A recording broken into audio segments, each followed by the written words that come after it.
Good evening, ladies and gentlemen, and welcome.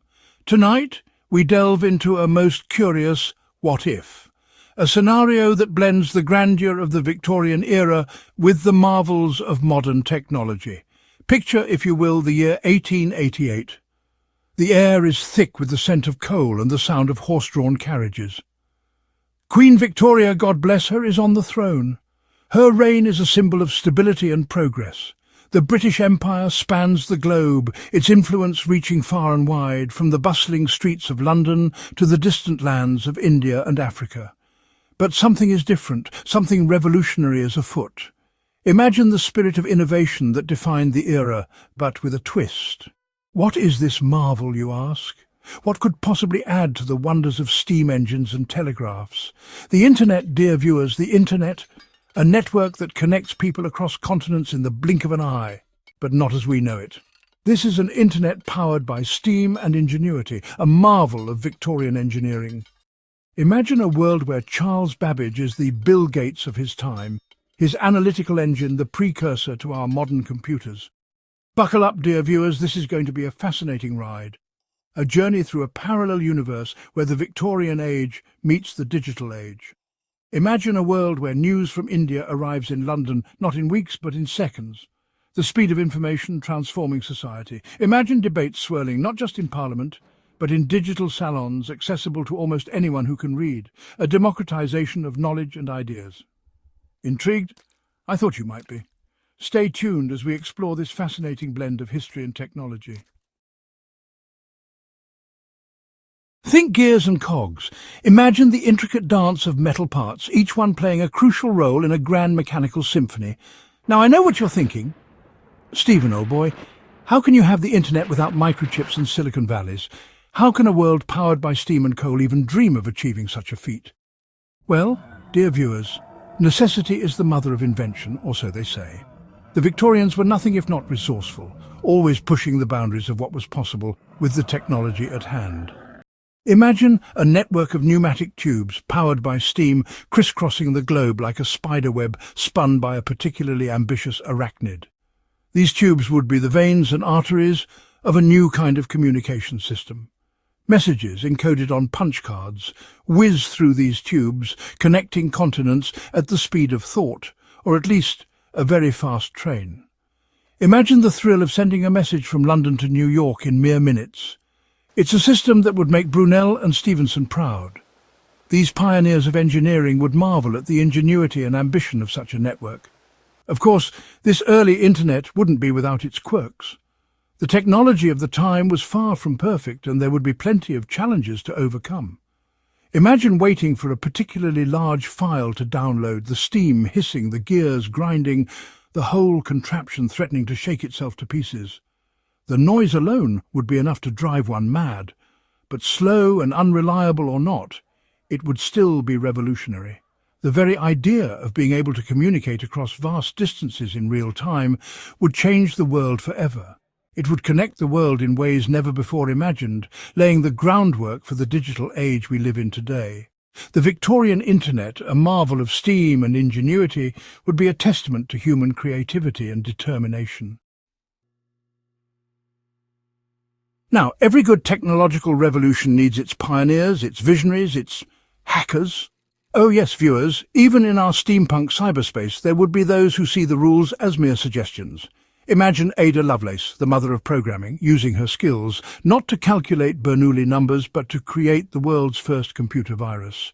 Picture a young H.G. Wells not writing about time machines but using his to disrupt the stock exchange from the comfort of his writing desk.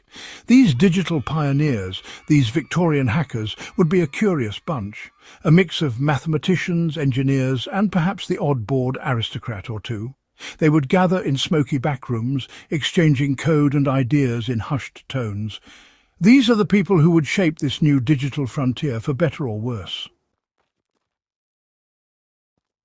Ah, the salon. A cornerstone of Victorian society, a place for the intelligentsia to gather, to debate, to gossip. But what if these salons moved online? Imagine, if you will, digital forums buzzing with discussions on the latest Dickens novel or the newest scientific discovery. Imagine heated debates on the merits of phrenology or the latest fashion trends from Paris. Of course, it wouldn't all be high-minded intellectualism. Imagine the gossip, the scandals, the flame wars. The Victorians were nothing if not passionate about their opinions, and the anonymity of the internet would only amplify this. Oh, the scandal, the horror. Section 5. The Empire's digital drum. News travels fast, but is it always accurate? Now imagine the impact of this steam-powered internet on the British Empire. News that once took weeks to travel by ship could now be relayed in minutes. Imagine the East India Company keeping tabs on its vast holdings, the War Office coordinating troop movements, all in real time. However, this rapid flow of information could be a double-edged sword. Misinformation could spread like wildfire, sparking unrest and rebellion. Imagine, if you will, a world where fake news could topple governments and incite wars. A chilling thought, isn't it? Section 6. Live from the battlefield, the American Civil War, brought to your screen.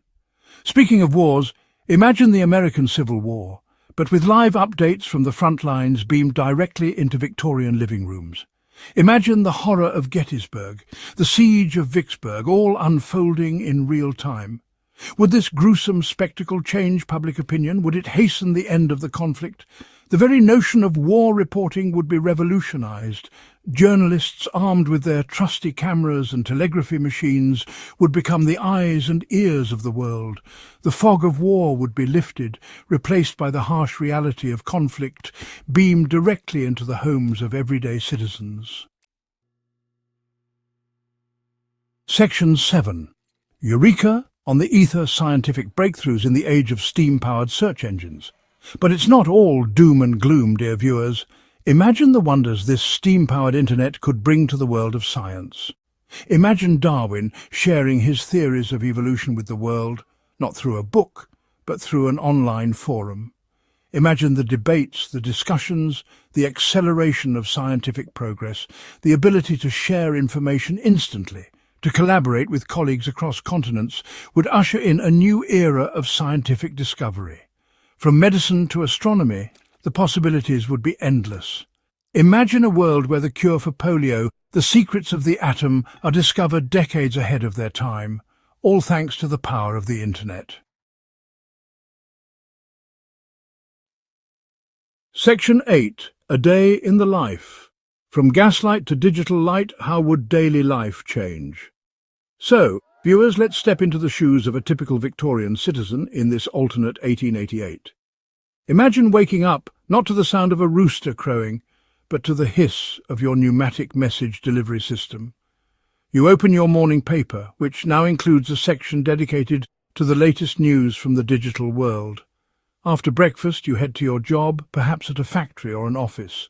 But even here, the internet has made its mark. You communicate with colleagues via telegraphy, access company records stored on massive steam-powered servers. In the evening, you might attend a virtual lecture or catch up on the latest gossip in your favorite online forum. Section 9. Steampunk memes and viral sensations. What would make a Victorian LOL? What tickled their fancy and brought about hearty laughter in an era known for its strict social norms and decorum? And what of entertainment, you ask? The Victorians had a rich tapestry of amusements that would seem both familiar and strange to us today. Well, viewers, imagine a world where cat videos are replaced with videos of performing dogs. So much more dignified, wouldn't you say? These canine performers were the stars of the day, bringing joy and laughter to families gathered in parks. Imagine viral sensations like planking replaced with fainting couches, where the art of the dramatic swoon was a competitive sport. People would try to outdo each other with the most dramatic swoon, turning a simple feint into a theatrical performance. And memes. Oh, the memes. They came in the form of humorous sketches and witty caricatures that poked fun at society and politics. Imagine satirical cartoons of politicians shared through the pneumatic tubes at lightning speed, becoming the talk of the town. These tubes were the Victorian equivalent of social media, spreading news and gossip faster than ever before. Imagine catchphrases from popular novels, endlessly quoted and reimagined in the digital sphere. Much like our modern-day internet memes, these literary quotes would be the hashtags of their time, sparking conversations and debates in public squares and drawing rooms alike. Yes, viewers, the Victorian internet would be a strange and wonderful place. A blend of the old and the new, the familiar and the bizarre. It would be a world both familiar and utterly alien, shaped by steam, ingenuity, and a healthy dose of Victorian sensibility. The Victorians were pioneers of their time, constantly pushing the boundaries of technology and creativity. And on that note, dear viewers, I bid you adieu. Until next time, may your days be filled with the wonder and whimsy of the Victorian age.